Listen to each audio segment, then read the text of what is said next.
livro de 2 Reis, capítulo 6, do verso 1 ao verso 7. Diz assim a palavra de Deus. Um texto muito conhecido, que fala assim: Eliseu faz flutuar um machado. Disseram os discípulos dos profetas a Eliseu: Eis que o lugar em que habitamos contigo é estreito demais para nós. Vamos, pois, até o Jordão, tomemos de lá cada um de nós uma viga e construamos um lugar em que habitemos.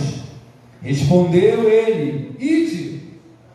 Versículo 3: Disse um: Serve-te de ires com os teus servos? Ele tornou: Eu irei. E foi com eles. Chegados ao Jordão, cortaram madeira. Sucedeu que, enquanto um deles derribava um tronco, o machado caiu na água. Repete comigo: o machado caiu na água. Ele gritou e disse: só aquela parte.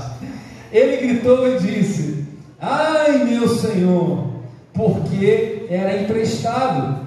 Perguntou o homem de Deus: Onde caiu? Mostrou-lhe ele o lugar. Então Eliseu cortou um pau e lançou ali, e fez flutuar o ferro. E disse: Levanta-o. Estendeu ele a mão e o tomou. Feche seus olhos, vamos orar. Senhor, meu Deus e meu Pai, queremos, Senhor, te agradecer por esse período de louvor, Pai, pela tua presença, pela tua unção, pela tua graça. Eu quero pedir, Senhor, que a tua presença continue aqui conosco, Senhor. Que eu seja um canal do céu, Deus, aqui nesse lugar. Senhor, que a tua palavra, Senhor, seja pregada aqui, ministrada essa noite com unção, com o Espírito Santo, com a tua presença, Pai.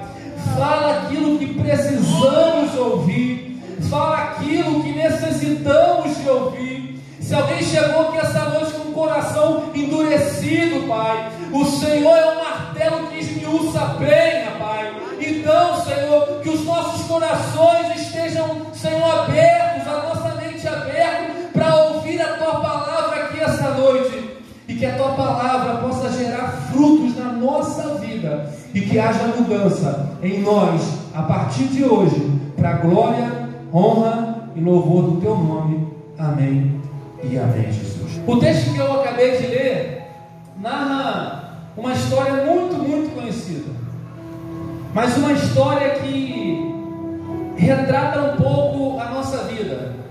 Obrigado, Ed. Robinho, pode sentar aí também. Que retrata a nossa vida, porque vai falar sobre perdas. Quem aqui nunca viveu uma perda? É muito bonito quando a gente ouve pregadores falar, ou mesmo a gente prega, falando sobre bênção, sobre vitória. Mas na verdade, a vida cristã, ela não é pautada só de bênção e vitória o tempo todo. Se assim fosse, seria muito bom. Mas a vida também, ela, no decorrer da nossa trajetória, existem algumas perdas. A questão é que, como que nós lidamos com essas perdas? Algumas perdas vêm para nos fortalecer. Alguém vai olhar e vai achar que aquela perda vai te destruir. Alguém vai olhar e vai achar que aquela perda vai fazer com que você pare. E quando alguém olha para trás pensando que você parou, vê alguém se levantando e com dificuldade retornando a sua caminhada. Porque as perdas, muitas das vezes, são como um propulsor para a gente continuar caminhando. São como doses de ânimo para que a gente continue a nossa caminhada. Vamos falar sobre o profeta Eliseu.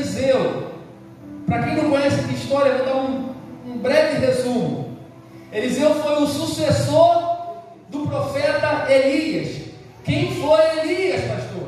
Elias era um homem que orava e Deus respondia.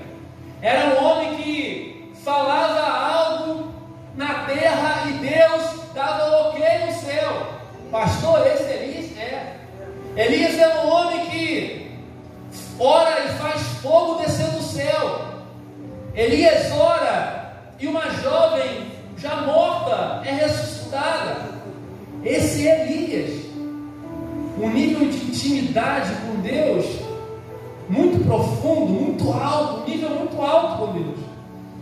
Então agora Elias sabe que ele não vai ficar muito tempo ali. Então Elias chega para Eliseu, moço do profeta, ou seja, alguém que acompanhava o profeta Elias de perto. Eliseu é alguém que servia o profeta Elias. Elias acordava pela manhã e Eliseu vinha trazendo um café. Elias estava orando e Eliseu estava ali acompanhando, o obreiro do profeta. Só que agora Elias percebe que quem vai ficar no lugar dele é Eliseu. Porque Elias, como um bom líder, entende que ele não é uma árvore que vai ser plantada e nunca morrerá. Então Elias prepara um sucessor. E o microfone desliga. E agora, o sucessor. E agora Elias chega para Eliseu e pergunta: Eliseu, o que você quer? Eu estou indo embora, não vou ficar mais aqui, e eu não sei o que você vai fazer da sua vida, mas eu posso te ajudar em alguma coisa. Se você quiser, eu posso pedir que o rei te dê terras, eu posso pedir que o rei te dê casas, bois. O que você quer, Eliseu? Vem que você quer e me fala. E Eliseu não pensa muito. A impressão que dá quando nós lemos o texto é que Eliseu já estava programando aquilo faz tempo. A impressão que dá quando nós lemos o texto que Eliseu já acordava e dormia pensando naquela pergunta.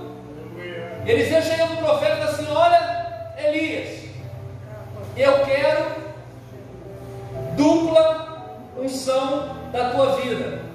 Eu quero a porção dobrada do Espírito que está sobre você. Elias é um visionário. Porque Eliseu é um visionário. Eliseu podia chegar para Elias e falar assim: Elias, me dá uma fazenda aí, pede para alguém me dar uma fazenda, eu vou ficar tranquilo aqui, cuidando dos bois, eu vou fazer minha plantação, e eu vou ficar aqui, Elias. Você vai embora, não tem mais o que fazer. Mas Eliseu olha para Elias e fala assim: eu não quero nada mais, nada menos do que 2 vezes ser quem você foi, Elias. Elias, eu não quero apenas ter a tua unção, eu quero que a tua unção venha para a minha vida 2 vezes. Porque Eliseu sabe que ele conseguia mais. Eliseu entendia que o Deus que ele servia dava capacidade a ele, resistência, força, para ele fazer aquilo que Elias ainda não tinha feito. E quando a gente vai estudar, Elias fez 7 milagres, Eliseu 14 milagres. Percebe? Eliseu não se contentou em ter aquilo apenas que parecia ser bom. Eliseu, tendo visão do céu, Eliseu percebe que ele conseguia ir além, conseguia ir mais. O que eu queria trazer para você aqui essa noite é que dentro de você existe uma força que talvez você mesmo não conheça, mas o Deus que está no céu olha e te vê forte desse jeito. E vamos olhar para Davi, um moço jovem, de aparência franzina, cuidando das ovelhas do pai. E Deus fala: Samuel, eu rejeitei o rei atual. O rei atual para mim já deu. E eu quero que você vá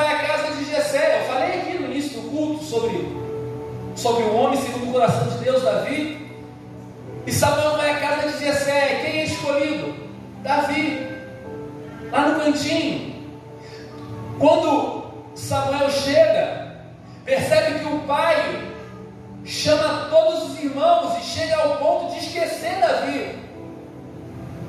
Samuel, quando entra na casa de Jessé e olha os filhos de Jessé, bonitão, fortão, grandão, sobre cabeludão, e esse é o rei.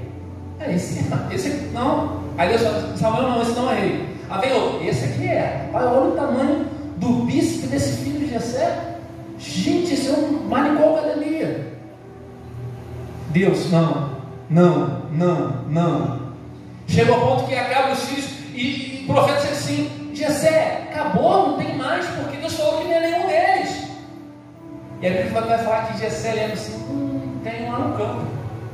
Ei, talvez o seu pai pode até esquecer de você, talvez os seus irmãos podem esquecer de você, mas Deus está olhando e vendo o potencial que você tem. Deus está olhando e vendo o potencial que tem na sua vida. Talvez Davi olhava para ele e se achava um ninguém. E muitas das vezes a gente se olha no espelho e acha que a gente não vai conseguir. Muitas das vezes a gente se olha no espelho e acha que, poxa vida, eu não estudei, eu não tenho faculdade, como é que Deus vai fazer isso na minha vida? Ei, Deus não está preocupado com isso. Deus está preocupado é com a nossa intenção, com a nossa adoração, com o nosso coração. Não importa se você é fraco, se você é pobre, se você é pequeno, se a sua família é menor. O que importa é que Deus do céu escolheu e decidiu te abençoar. Então Eliseu não se contenta com menos, porque Eliseu sabe que o Deus dele é poderoso. Olha para o irmão que está do lado e fala assim, não aceite a metade. Mais forte, não aceite a metade. Quando Deus tem um dobro para você. Então agora Elias partiu e Eliseu pega a capa. Elias fala, Eliseu, se você me ver partindo, isso que você pediu vai acontecer. É algo difícil. Você pediu algo que nunca ninguém pediu. E às vezes a gente tem que ser ousado para querer coisas que ninguém ainda conquistou, para querer coisas que ainda ninguém conseguiu. Então a capa fica, Eliseu pega a capa e já se começa a fazer um milagre. Vê a porção dobrada sobre a vida de Eliseu. Só que agora Eliseu começa uma escola de profetas. Lembra? Elias treina Eliseu, Eliseu agora é o profeta, e agora se torna também um professor de outros sucessores, possíveis sucessores que irão estar no lugar de Eliseu. Então vai se iniciar agora a escola de profetas. Alguns estudiosos vão dizer que essa escola aconteceu lá no início com o profeta Samuel. Mas fisicamente, o lugar físico, a escola em si, se inicia, e a gente entende, aqui em 2 Reis, com o profeta Eliseu. E agora Eliseu começa a ensinar sobre o Deus de Israel, o Deus dos profetas, o Deus que ouve os seus filhos, o Deus que atende a oração. Se inicia a escola de profetas. E a gente leu no versículo 1 que a escola começa a crescer. Começa a vir aluno de outra cidade, de outros bairros, outros bairros. E o lugar onde eles estavam não comportava mais. Estava saturado. Imagina uma salinha daquela criança ali. A gente começou a construir lá a sala lá em cima. Quem não foi lá ver, vai lá depois do final do culto e dá uma olhada. Porque a salinha daqui de baixo não cabia mais. E o pastor, gente, precisa construir uma sala maior. Foi isso que aconteceu aqui. A questão é que quem identifica que o lugar estava pequeno não foi Eliseu. Quem identifica que o lugar estava pequeno não foi alguém que chegou de fora, fez um estudo minucioso, pegou a trena, mediu 3 para lá, 3 para cá, tem 10 alunos aqui no metro quadrado, tem 20 ali no outro metro quadrado, o espaço está pequeno. Quem fala que o espaço está pequeno são os próprios alunos. São os próprios alunos que vão olhar e falar assim: ei, o lugar aqui já não dá mais. Chegou muita gente. Não tem como, está todo mundo apertado um por cima do outro. E a gente precisa entender que a percepção do crescimento, ela precisa partir de quem não aguenta mais o lugar que não lhes cabe. Eu vou entender, talvez você não repetir, você não entendeu. A percepção para crescer, para avançar, tem que partir de quem não aguenta mais, de quem não suporta mais viver ou vivenciar o lugar onde está. Porque se Eliseu chega e fala, talvez não haveria mudança, mas são eles que levantam e falam que não vão ficar mais naquele lugar. Porque quando às vezes a gente atende alguém, a gente fala: isso que você faz está errado, não segue, não vai por esse caminho vai dar problema, não faz dessa forma, que essa forma dá errado. Mas em algumas linhas terapêuticas, o terapeuta não pode falar. Eu acho muito bacana isso. É que às vezes a gente fica angustiado, porque a gente sabe o que a pessoa precisa falar e a pessoa não fala. Porque quando a pessoa, ela mesma, identifica o erro e fala: eu preciso mudar nisso, nisso e nisso, ela tem uma grande chance de mudar a rota da sua vida. Aleluia. Porque quando alguém fala: você precisa mudar, ei, você precisa crescer, porque às vezes a pessoa, ela não consegue identificar que onde ela está apertado. Já viu quando a gente chega para alguém e fala assim: poxa, irmão, não fuma não, mas você está cigarro te matando. Ô, meu amigo, não bebe não, você já foi parar no hospital várias vezes. Mas a pessoa em si, ela está confortável, a pessoa em si está se agradando daquela situação. Então, por mais que alguém chegue e fale, a pessoa não consegue mudar, porque precisa partir da gente a percepção de que eu estou errando, eu preciso acertar desse jeito. Precisa partir da gente o entendimento que a gente não está fazendo certo, então a gente precisa fazer de uma outra maneira. E foi isso que aconteceu com os profetas, com os moços profetas. Então eles vão lá para Eliseu: a gente precisa sair daqui. Então agora vamos até o Jordão para pegar umas vigas para construir. Percebe que o que eles precisavam já existia. O que eu e você precisa para o nosso crescimento já tem. Não precisa construir, não precisa fazer coisa mirabolante. Ei, Deus já colocou a matéria-prima para que a gente precisa crescer, já foi liberado para a nossa vida. A gente só precisa sair do lugar onde nós estamos e ir em direção ao crescimento. A questão é que a gente fica agarrado com o velho. O Eliseu está tão bom aqui, Eliseu. Está quente, Eliseu, mas vamos ficar aqui mesmo. Para ganharmos o novo, o velho precisa ficar de lado. Minha esposa uma vez chegou para mim e falou assim: amor, eu quero tirar essa roupa toda velha do guarda-roupa. Meu coração doeu, né? Porque para tirar o velho, precisa dar o novo.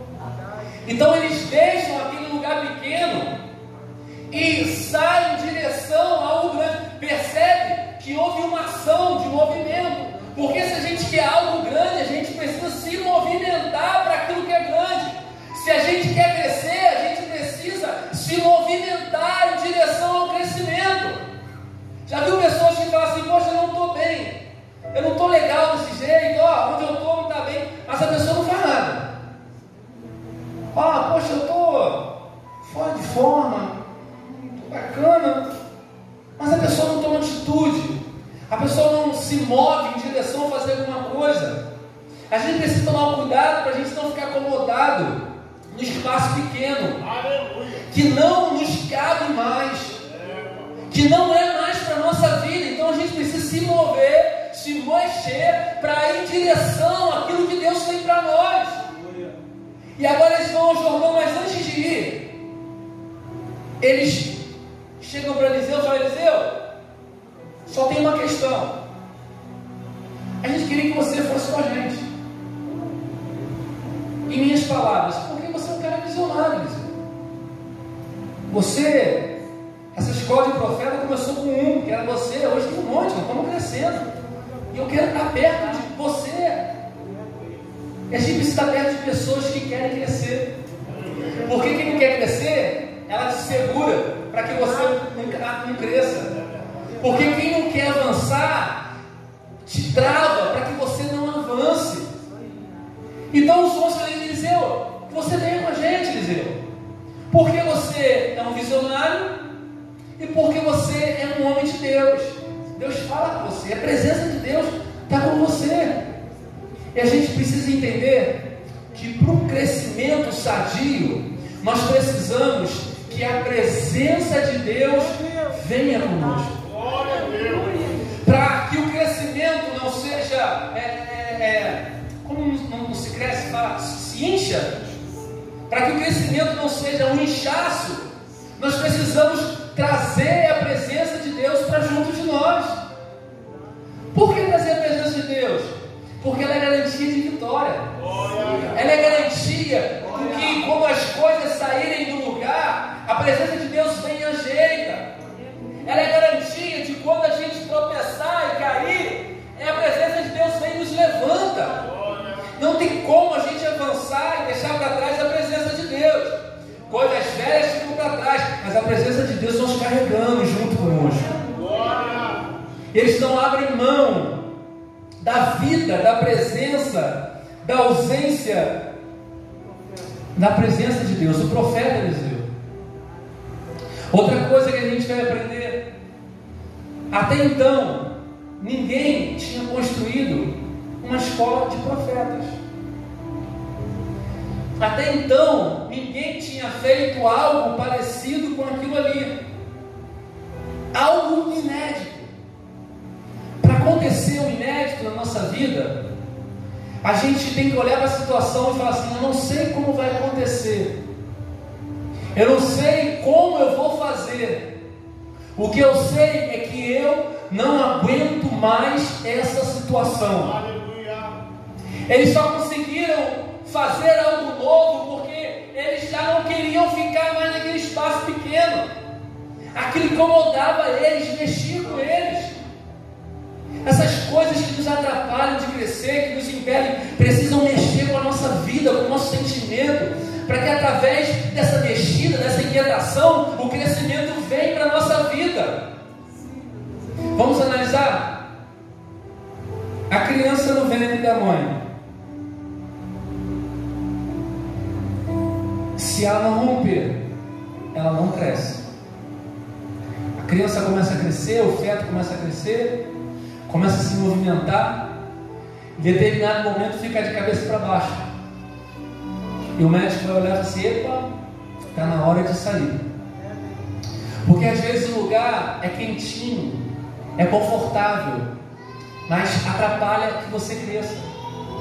Às vezes o ambiente é bacaninha, às vezes o ambiente que você está vivendo, você já se acostumou, mas está impedindo o teu crescimento. Se a criança não rompe, não nasce, ela fica ali parada. O que você tem feito para alcançar o futuro que você espera? Qual é a movimentação que você tem feito para alcançar aquilo que você quer, que você precisa? Ficar no mesmo lugar não vai adiantar. Ficar no mesmo lugar não vai fazer diferença. E agora eles chegam no Jordão e começam a cortar madeira. E se corta madeira com o quê? Com a lenha. Com a lenha? Com machado. Muitas das vezes estamos com a estratégia certa, usando as ferramentas erradas. Eles não vão cortar a lenha com papel. Eles não vão cortar a lenha com madeira. eles usam as ferramentas certas para alcançar o objetivo certo. Em nome de Jesus, que nesse tempo possamos usar as ferramentas certas para alcançar aquilo que Deus tem na nossa vida, para a nossa casa, para o nosso lar, para que o crescimento venha, pelo poder do nome de Jesus. E agora alguém pega o machado e começa a cortar, e vai cortando aí, a madeira vai caindo. Só que eu não sei o que aconteceu. Justamente o cara que pega o machado emprestado, machado naquela época não é igual hoje. Eu comprei esses dias um machado, fui na casa de ração, foi 40 e poucos reais, foi baratinho assim, gente, mais 16 no caso. Naquela época era um instrumento caro, não era algo que se comprava em qualquer lugar. E o homem que consegue emprestado aquele machado é alguém que tem intimidade, acesso ao coração do outro. Em nome de Jesus, que nesse tempo portas serão abertas para você entrar, porque você terá acesso ao coração de pessoas. Você entrará nos lugares, as pessoas olharão para você e te darão as coisas, emprestarão as coisas para que você cresça, para que você avança, para que você evolua. E alguém empresta um machado assim, pode levar o machado, pode ir, prospere com esse machado, cresça com esse machado, construa a escola de profeta com esse machado. Quando você acabar, você me devolve.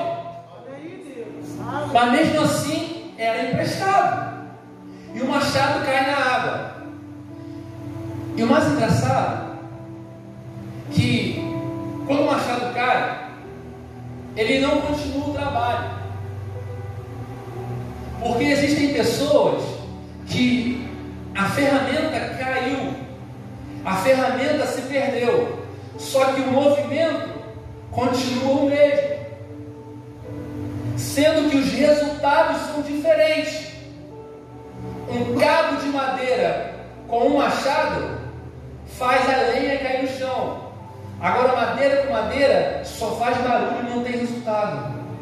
Em nome de Jesus, que nós possamos estar nesse tempo vivendo uma vida diferente, de crescimento, de avançando, não uma vida de aparência, não uma vida que as pessoas vão olhar, olha, fulano vai à igreja, fulano é uma bênção, mas dentro dele está arrasado, dentro dela está arrasado, porque o machado se perdeu já faz tempo. Esse é um problema de muitas pessoas hoje em dia, continuar fazendo as mesmas coisas, mas não com os mesmos resultados. Mas esse homem é tão bacana que o machado cai na água e ele grita: ai! Ai, meu Senhor! Algumas pessoas perdem as coisas e com medo, com vergonha, continuam caminhando com essas perdas. Quando ele grita, ele está dizendo: eu não consigo, eu não posso, eu não tenho condições, eu não tenho forças, mas eu vou gritar, porque Deus vai enviar alguém para me ajudar. E como eles tinham levado a presença de Deus em forma do profeta, porque o profeta era o porta-voz de Deus na terra, então o profeta vem com a solução. Engraçado que quando ele grita, ele não fica com vergonha, ele não fica sem graça, porque alguém está olhando, todo mundo para, gente. O grito dele faz todo mundo parar na obra, olhando, o que o rapaz está gritando? Sabe por quê? O seu dor, a sua dor, o seu sofrimento não importa para as outras pessoas, importa para você. É por isso que você precisa gritar, é por isso que você precisa clamar, é por isso que você precisa buscar. Enquanto você está preocupado com o que as pessoas estão dizendo, enquanto você está preocupado, as pessoas estão olhando para você, você não consegue que o socorro chegue até a tua vida, você não consegue que a provisão do céu chegue até você. Porque você fica com vergonha, preocupado. Meu Deus, o machado caiu. eu vou ficar quietinho e não vou falar nada. Era emprestado, ai meu pai, o amigo vai me matar. Mas ele dá um grito para todo mundo mesmo ouvir. Então Eliseu vem.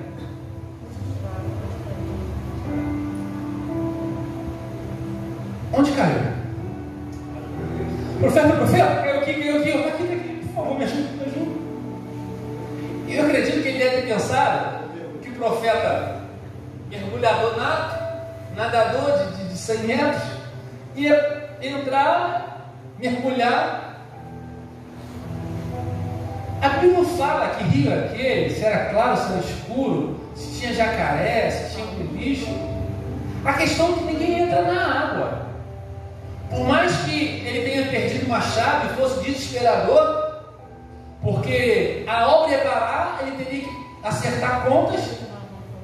No final da conta, ele teria que acertar as contas com a pessoa que pegou emprestado, mas ele mesmo não entra na água.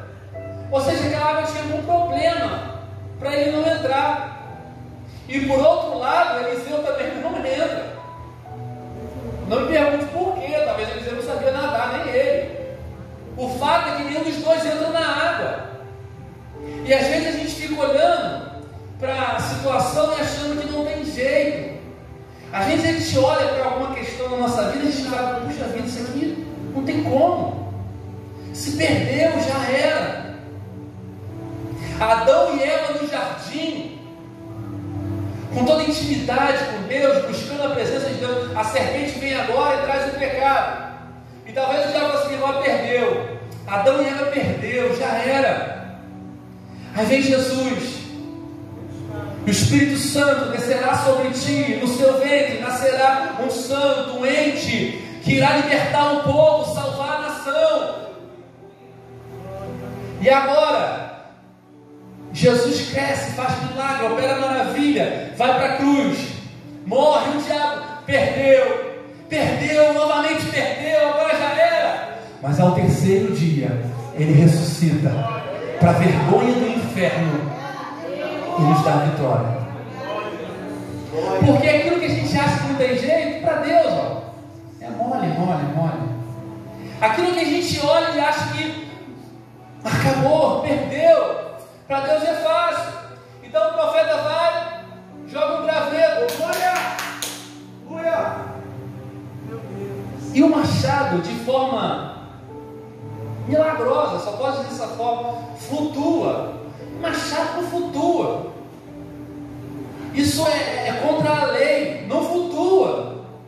Mas quando Deus quer nos abençoar, Deus vai, inverte a lei da natureza. Quando Deus quer nos abençoar, Ele faz aquilo que não é ser. Quando Deus quer nos abençoar, dizem que tem até porta, Ele abre onde não há porta.